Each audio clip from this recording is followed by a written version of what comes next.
बद्रीनाथ धाम में एक दीपक है जो बिना रुके 6 महीने तक जलता है। चलो आओ जानते हैं। भारत के उत्तर में ऊंचे ऊंचे हिमालय की गोद में एक ऐसा दिव्य स्थान है जहां पहुंचकर हर आत्मा को शांति मिलती है। यह है बद्रीनाथ धाम, भगवान विष्णु का शाश्वत निवास।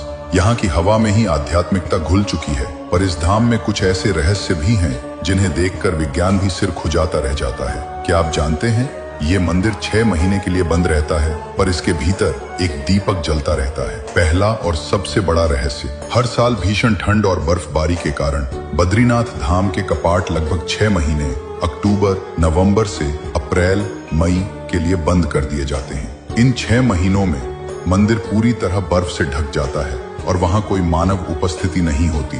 पर जब 6 महीने बाद कपाट दोबारा खुलते हैं तो अंदर का दीपक वैसे ही जलता हुआ मिलता है जैसे उसे छोड़ा गया था। कैसे? इतनी भयंकर ठंड में बिना किसी की उपस्थिति के ये दीपक 6 महीने तक जलता रहता है। कौन इसमें तेल या बाती डालता है, ये आज भी एक अनसुलझा रहस्य है।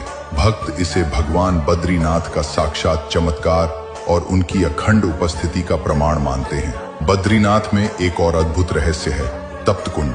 ये एक ऐसा प्राकृतिक गर्म पानी का झरना है जो बर्फीली अलकनंदा नदी के ठीक बगल में स्थित है। जहां अलकनंदा का पानी हड्डियों को जमा देने वाला ठंडा होता है, वहीं इस कुंड का पानी हमेशा गर्म रहता है। इस प्राकृतिक विरोधाभास का कोई स्पष्ट वैज्ञानिक कारण नहीं मिल पाया है। ये कुंड भक्तों के लिए एक वरदान है, जहां वे ठंड में भी पवित्र स्नान कर पाते हैं।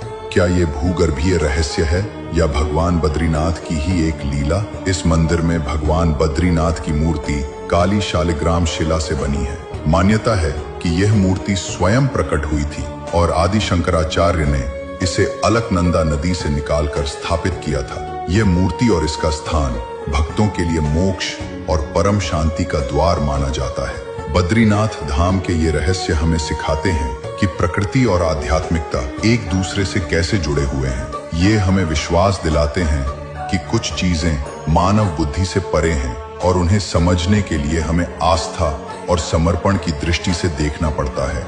ये धाम हमें याद दिलाता है कि भगवान हर परिस्थिति में, हर मौसम में अपने भक्तों के लिए मौजूद रहते हैं, भले ही उनकी उपस्थिति अदृश्य क्यों न हो। इसलिए ध्यान में रखें, जहां हिमालय भी आरती गाता, जहां दीपक बिना तेल के भी जलता जाता, वो कोई स्थान नहीं, तप का प्रमाण है। हर बूंद वहां मोक्ष का वरदान है।